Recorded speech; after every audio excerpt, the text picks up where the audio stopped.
Gurudev Sri Sri Ravi Shankar is the founder of Art of Living and needs no introduction. He is a spiritual leader that has been lending his voice to helping over 1.2 million people globally to stay calm through his live meditation sessions, especially during the COVID-19 pandemic. Now, remember, you can join the conversation. Tweet at us at Plus TV Africa or at Ways Show Africa 1 with the hashtag Ways, or you send us an SMS or WhatsApp to 081-8038-4663.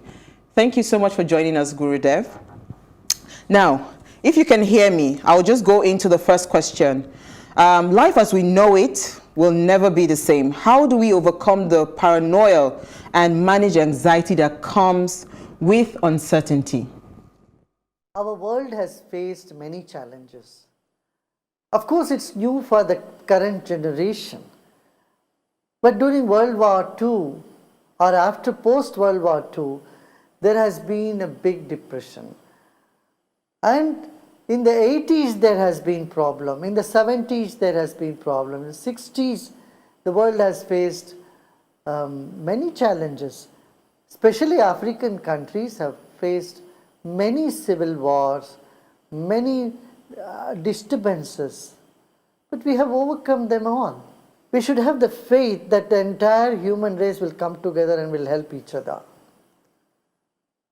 When we don't have this confidence, this faith, then we are prone to more paranoia, more nervousness. I would say that we will be able to get over this pandemic. Thank you so much. So, Lami, you have a question? Okay, Guru, many people are experiencing anxiety over their health, potential job loss during this pandemic. What do you think they should do? This is just like another war. This is the third world war, I would say, where you don't even see the enemy. But we have the strength. We will all work together. We will all stay together.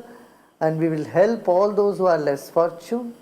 And we should continue. You know, three things would help us in this state of uncertainty, paranoia, fear, anxiety, tension. Three things will help. First is have faith in yourself. You can maneuver any tough situation. Invoke the warrior in you. Yes? Take it as a challenge. Right? This is the first thing. The second thing is faith in the goodness of the society. There are good people in society who would come to our help. We must strongly believe this. Even those whom we consider as bad guys, they are not really bad. Of course, they may be bad in their behavior, in their action. Deep inside them, there is a good soul hiding, even in the bad guys. It's only sleeping. The goodness is sleeping. So let us renew our faith in the goodness of society. 95% of the people in the society, they are good-hearted. They want to help each other. There is human values very much alive in the lives of the billions of people who inhabit this planet. So let us have faith in the goodness in the society. Third is the Almighty. Faith in the Almighty. Almighty loves us so dearly. Almighty is not there out there to punish us, but to care us, love us like our own parents. How much a parent would love their children, the Almighty loves 100 times more. This faith in the Almighty, unseen Almighty, whatever name you give it to that power.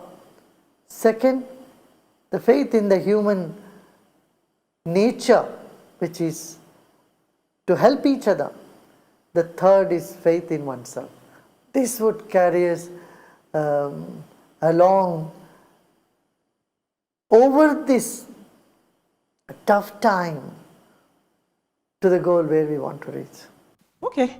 So thank you so much. I really love the part of faith in the goodness of the society. In fact, today, Asma was talking about how he saw people sharing food and all of that. So the third question, because we hear that meditation is actually good. We are asking who needs meditation and how can meditation help manage anxiety? See, anyone who thinks can meditate. And meditation will help everybody. It gives good rest to the body.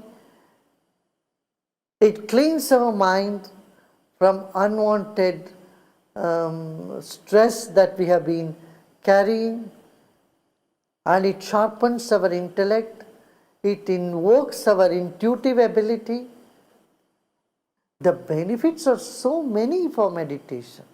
It also helps to build our immune system. Meditation builds our immune system, very strong immune system. So there are a number of scientific research which has happened on meditation and its benefits to human society. It improves the gray matter in the brain. It changes the structure of the brain. It helps in your anxiety, hypertension, diabetes, many of these illnesses also, it helps. So meditation is very, very good and very important for everyone to do. It soothes our nervous system and gives us deep rest of 6 to 8 hours of sleep in the small window of 20 minutes, 30 minutes, Just try once and you will see you would not like to leave it, because it is so refreshing and it kindles the happiness with it. Well, that's true. Lami, so what do you... Okay, thank you very much for that.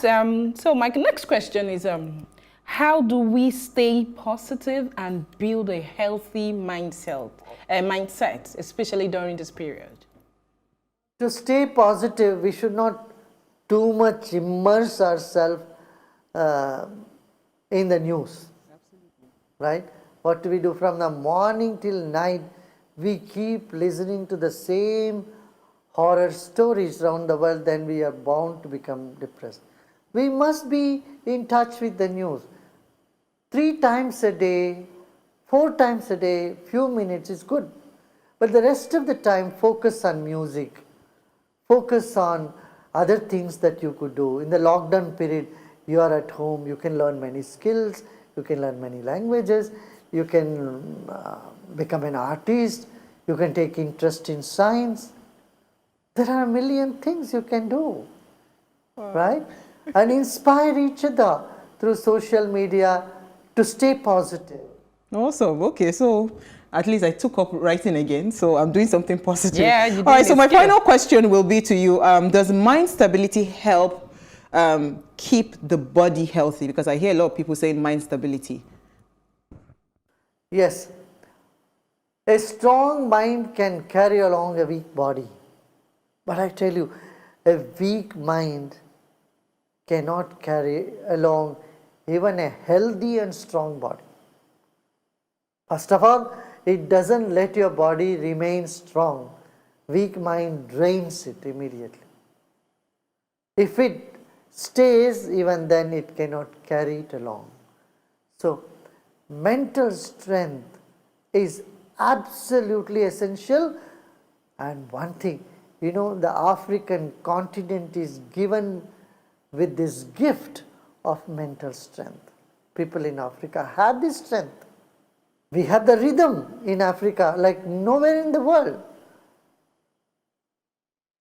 From children, you start beating the drum, playing the drum. You see the kids have that rhythm that's very unique to African continent. So when you have the rhythm, when you have the resolve, it is the apt time to go deep in meditation, and it would simply empower us, make us really be happy and open a huge array of wealth, of talent that we all carry within us and we don't discover it, right? It can boost the confidence of our young people. It can bring solace to the elderly people, and it can bring clarity and intuitive ability to everybody to carry on with their work. Yeah? Do meditation. It's very, very good, I tell you. Take it from me. Okay, Thank you all right. very So, much. as a global leader, we have curated video questions from different people across the globe. And here are some questions that we thought we needed you to respond to. The first will come from Ella Gandhi, the granddaughter of Mahatma Gandhi. Please watch this video. Namaste. I would like to ask one question. We are going through very difficult times at the present moment. People of my age are asked to isolate and to remain in our homes. Yet we see the suffering around us. We see the terrible pain that so many millions of people are going through. And there is a kind of feeling of helplessness. What is your advice to people like us? How can we overcome this feeling of helplessness and do something that can help the world? Thank you. Yeah, so that was the granddaughter of Mahatma Gandhi. So what do you have to say to that? Mahatma Gandhi ji has always said prayer. He emphasized so much importance on prayer. I would say we do our effort, whatever we can, and rest we leave it to God and we pray. Prayer and effort, both together, will help us to afloat in these tough times. See, you are in isolation, no doubt, but emotionally you don't need to get isolated. You can still be in touch with people through social media, you can speak to them on phone. All these facilities are there, all these possibilities are there, right? Now, when we cannot help everybody physically, you don't need to sit and get depressed, rather you leave that or you pray to the divine, ask divinity to protect everybody and help everyone and inspire people to come out and do service to those less fortunate people. Okay, all right. So thank you for that. We have another professor that sent in his video question. That's Professor Maharaj. So listen to the question and if you can get your feedback. Namaste Guruji. COVID-19 has generated unprecedented fear and anxiety about the unknown in terms of whether one may be infected, the possibility of survival, and the risk of transmitting this disease to others. There are also fears about the economic downturn, millions losing their jobs, and the devastating social pathologies. During such daunting crisis, there is an inevitable turn to faith across the religious spectrum. What can religion and faith offer under these circumstances? All right, that's a valid fear. A lot of people are afraid. So what would you have to say to that? Yes, at moments like this of great calamity, which is causing job loss, causing anxiety and death to millions around the world, the faith is the thing that holds one. It's like it's like life jacket for a person who is sinking in this ocean of misery. Faith is the life jacket. We must hold on to it. By prayer and by faith that only good will happen to us in the future, we'll be able to cross over this tough time that we are facing. You know, as I said earlier, our planet has faced many such challenges before. And people have stayed and humanity has continued through all those challenges. So we will continue to exist, we will continue to help each other, and divinity will definitely take care of us. Let us make our faith stronger in this moment Let people sing, they dance, they pray, they study, they understand the philosophy. We must continue to do these things. There is a lot of time now with people, so it's a time to read and also meditate, learn techniques to improve ourselves, learn techniques to calm our anxiety levels. Meditation and breathing exercise, pranayama, will help us to get over anxiety and neurosis and all these issues. Ravi, yeah, I just saw you nodding. Meditation. All right, so we still have two more questions. We have one from Von Chaka Shaka. She sent in a question as well. I mean, we had so many questions, we just had to limit it to these 4 questions. So Von Chaka Chaka's video will come up next. The question that I have is, we can see and we know that COVID-19 is affecting the whole world. My question to His Holiness is, what is the lesson that this virus is teaching us? The whole world has come to a standstill, and we can't even predict the future. What are we learning from this? Thank you very much. I particularly love her question, the lesson in it. So what would be your response to that, sir? We have been on a rat race, we have been running around. There has been so much of consumerism in our lives. We even had no time to reflect about our own life. We never even looked at ourselves and see where are we heading to, right?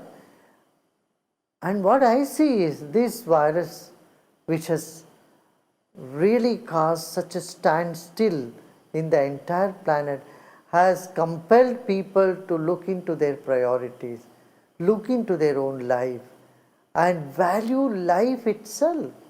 We were not valuing life, we were valuing the accessories to life. We were running behind the accessories, not really paying attention to the human life or the values that we are supposed to stand for.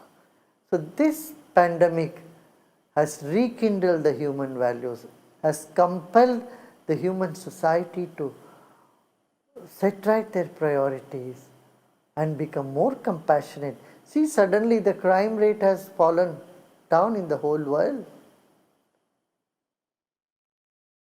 Nature is rejoicing. Sparrows and other birds have started showing up everywhere. Rivers are appearing cleaner. Weather condition has become better. There are many signs that we get from the nature. It's cleansing itself somewhere. We have been emitting so much carbon prints that the planet Earth was really suffering. Climate change has taken a big toll on the environment around the world. Now, since a month or two, when all the traffic has come to standstill, when there is lockdown everywhere, each continent is facing some sort of nature revival, right? Of course, this fear of virus will continue. People would be afraid to go in groups for some more period till we find the right vaccine, right medicine for this, and also to eliminate this virus. See, once upon a time there was plague, there was cholera, there was smallpox, chickenpox, many other, polio. Polio has been eradicated from the world today. Similarly, this virus will take a little time to be eradicated from the planet. Till then we have to hold our breath.